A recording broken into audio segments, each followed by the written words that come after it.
greatest political speeches in American history. The convention then nominated him for president. He lost 3 times.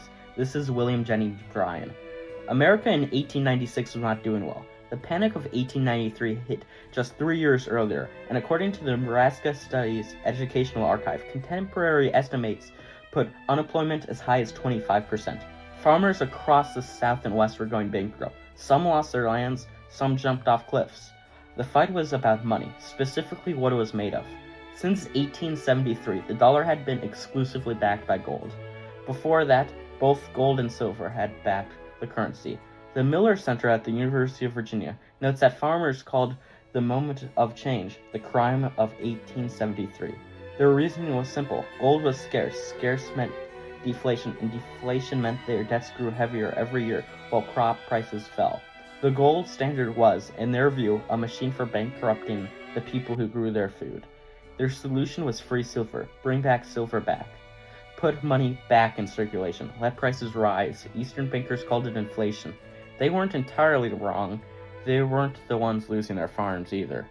Bryan had been a congressman from Nebraska, a state with strong feelings on the subject of agriculture.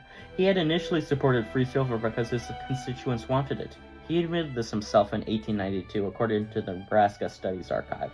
By 1893, his views had become more sincere, and he delivered a 3-hour speech on the Nebraskan House floor, repealing the Sherman-Silver Purchase Act. His name was the Boy Orator of Platte. The Platte being a river in Nebraska that critics note was wide, shallow, and a mile long at the mouth. Nobody said this to his face twice. By 1896, he was out of Congress and running a quiet campaign for Democratic nomination of president that nobody took seriously. He arrived in Chicago, according to the Nebraska Study Archive, as a dark horse with little support outside Nebraska. The convention had a Silverite majority, but no obvious candidate. Bryan volunteered to close this platform debate. He spoke for about 35 minutes. He framed silver not as a monetary technicality, but as a moral conflict between the ordinary American and the concentrated financial interests of the eastern cities like Boston and New York.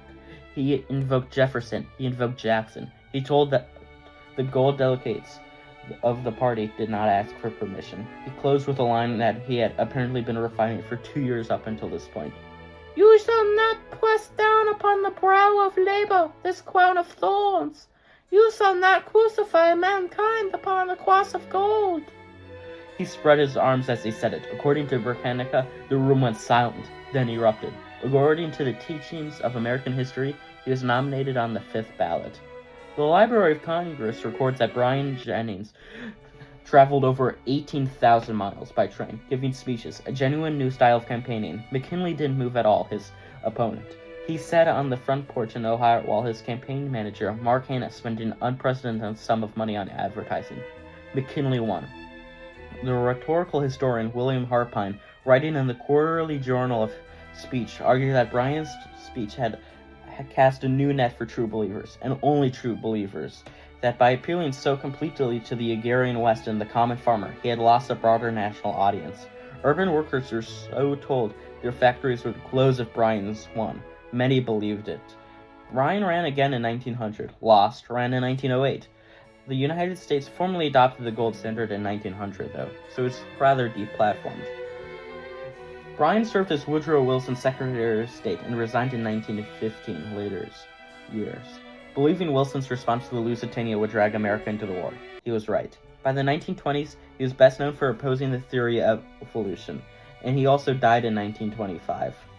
Historians aren't entirely sure what to make of him. He was generally on the side of the ordinary people at the time.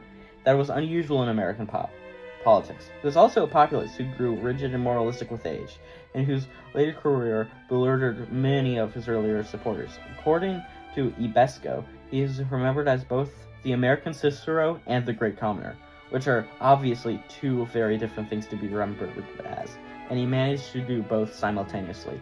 He never won a presidency, and his speech is in every textbook. This man is a footnote, and, in his own words, "You shall not crucify mankind upon a golden cross."